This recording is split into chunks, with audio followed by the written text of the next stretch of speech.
Small space living is where city life is heading. That's a fact. So you want to maximise your space and have a fantastic garden. You want something that's livable, but you also need something that's stylish. And when you're planning a garden, you can't forget the harsh Australian sun, otherwise it's just going to die. So let's see if we can tick all those boxes in this small space here. So let's take a closer look at this courtyard. Well, I know it's hot because no plants are surviving. We've just got a couple of old figs here. The fence, it's in good condition, so I think I can paint that. And the paving's not too bad either. I mean, it's filthy, but once it's cleaned up, the colour is really going to set the tone for the rest of the garden. And because it's so hot, I want to put in a bit of a shade structure, but something that looks architectural so it can be seen from inside the bedroom as well.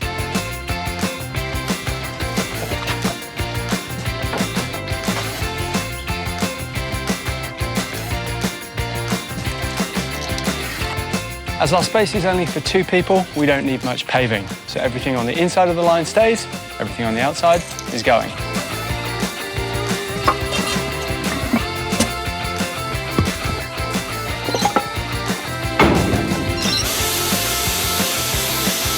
Whew. That's certainly much easier than lifting it all up and relaying it. The old keylock wall that was here really dated this garden, so it had to go. And we've replaced it with a slimline steel edge. This is really easy to install with just star pickets and rivets. What I really like is the level change, and that's why I'm adding a second box to make it feel even more dynamic. What this will do is it'll make the garden feel like it evolves as you walk out the house and make it feel larger.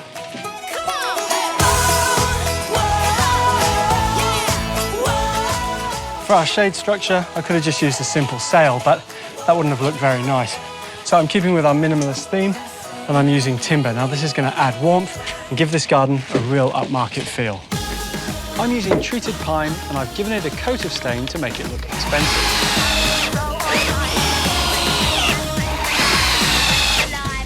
Now this may look like complicated construction, but actually it isn't. All the timber is 100 by 100s, all our spacing is 100 by 100, so it's doing it for itself.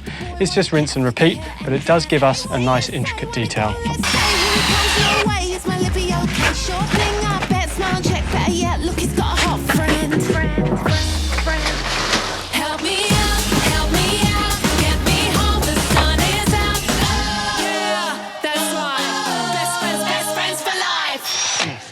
I'm using the same timber for our roof structure to give us shade. Now, I'm going to have 2/3 overhanging, so it's cantilevered, and 1/3 out the back. We're putting 3 screws in to make sure it doesn't fall over, and I'm going to thread some booker rod through the end so it stays nice and tight and doesn't twist over time.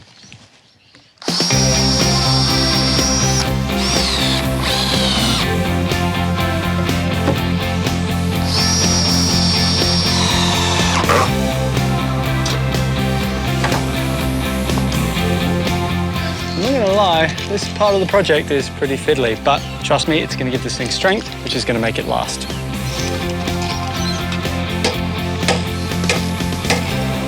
Gosh, garden gnomes have come a long way, haven't they?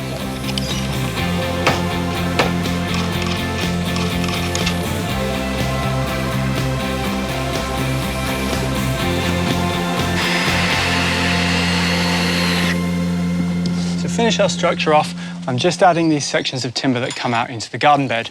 Now this is the structural part, and this is just for look. We're going to fill it up with some granite and some planting to soften it, but it gives this a great sense of scale and puts it back into proportion. Just because we're doing a low-maintenance, minimalist garden doesn't mean I'm going to shy away from plants. If I do, it's just going to feel lifeless and stark. And I've got 3 different types. We've got a tree, some cactus, and then this array of fantastic grasses. The taller one is called Pennisetum nefray. It's going to give us a bit of height. Then we've got something with a real erect, upright habit, which is this Poa Eskdale. And then to contrast with that, have a look at this fantastic Carex called Golden Curls. This is going to look like waves all over the ground. Perfect. Oh. It may seem a bit strange that I'm putting a tree in such a small space, but we really need something to balance the size and scale of our structure. This is the perfect thing for it. It's a crepe myrtle. Now, this isn't going to get too big. You can cut it back. It's deciduous, so it's going to allow winter light through and protect from summer sun, and it flowers its head off all over the Christmas period, so it's perfect.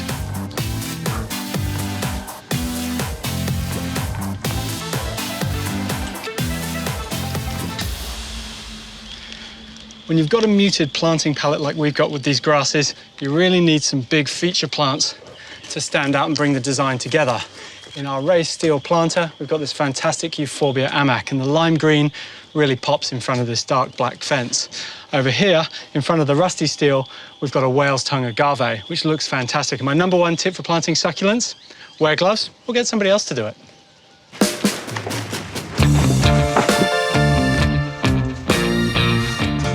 We're finishing our garden off with some mulch, but instead of using an organic mulch, I'm using crushed granite or deco granite.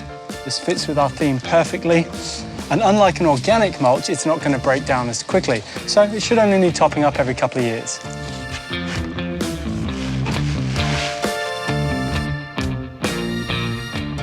The combination of timber, steel, and the black fencing, combined with this amazing plant palette, has turned what was a drab, unusable back garden into an amazing retreat.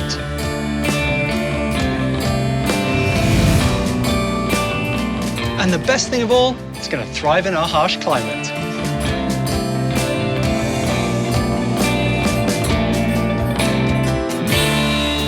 Well, inner city living has a lot of appeal for lots of different people. I mean, you're right in the heart of the action. Yeah, but what about when you get a little bit sick of all the cars, commotion, cafes and chaos? Well, one solution is to go up. Wow, what a skyline. This is amazing. What happens when you have two owners, Pete? One who loves the idea of apartment-style living and the other who is obsessed with gardening.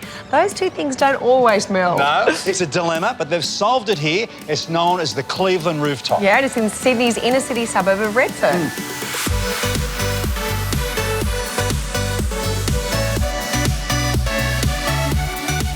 Now, it's being governed by three design principles. Firstly, to frame those views, connect with the sky and integrate the garden. Not just integrate the garden, they actually wanted to feel like they lived inside the garden, and they have done it. Completely redefining the meaning of urban jungle.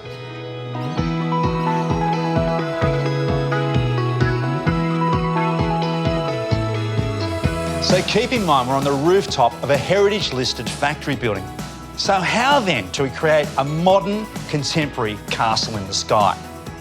Well, first of all, the architect has introduced a series of concrete pavilions, seemingly with limited detail. But what that does is put the emphasis back on the natural materials, the stone, the timber, the perfect neutral palette to frame all this greenery. I still can't believe, Joe, we're 16 metres off street level. No, it is mind-blowing. Very cleverly, they've got these huge glass panels, Pete, that peel back on both sides, which means instantly you're open to the elements. But also, it actually blurs the line between where the apartment ends and the garden begins. Overall, it just gives you a much greater sense of space. The other thing, Joe, I've noted is everywhere you look is high-end furniture, and that's because one of the owners is also the architects, including that big fat mama Italian chair. You might get lost in that. But this is another brilliant example of what Pete is talking about. How often these days do we see island benches that are big, solid structures, jam-packed with storage under them? Here, by contrast, this island bench feels like it's floating delicately, sitting atop these powder-coated steel legs. I mean, basically, it's like a piece of sculpture that invites you into this glorious green kitchen. Now, we know the colour green relaxes you, it rests your eyes, but here's a great tip if you're ever in doubt about introducing colour into a scheme. Turn to Mother Nature herself, she will always give you the answers. The green on the poly in these cupboards is actually matched to the Boston ivy that climbs that tower outside. Stunning. I think high-end design should always try and introduce a sense of fun, not take itself too seriously. And here's another case in point. It's very subtle, but a doorway in the shape of a keyhole. And where does it lead? Into the guest bedroom. Now, I'm going to be a little bit naughty here. To get the full experience, I need to lie down on this beautifully made bed. But what it does is reveal this rooftop fish pond. This is all about exploration, isn't it? It's architecture with surprise and delight.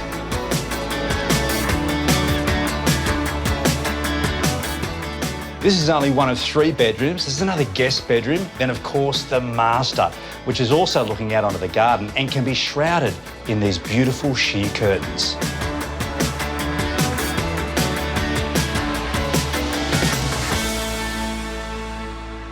How is this for pure indulgence in the ensuite of the master bedroom? Floor to ceiling, Arabescada Carrara marble. Now you've got your separate toilet, past the vanity, and it leads into what I think is the real highlight of this home design.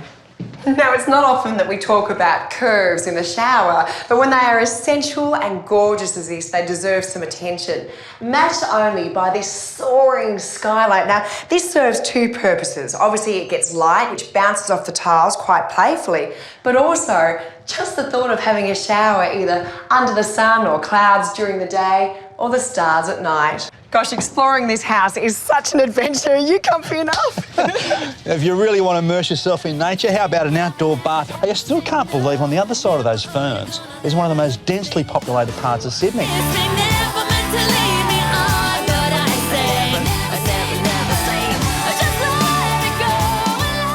And off the master bedroom, who doesn't love a secret door?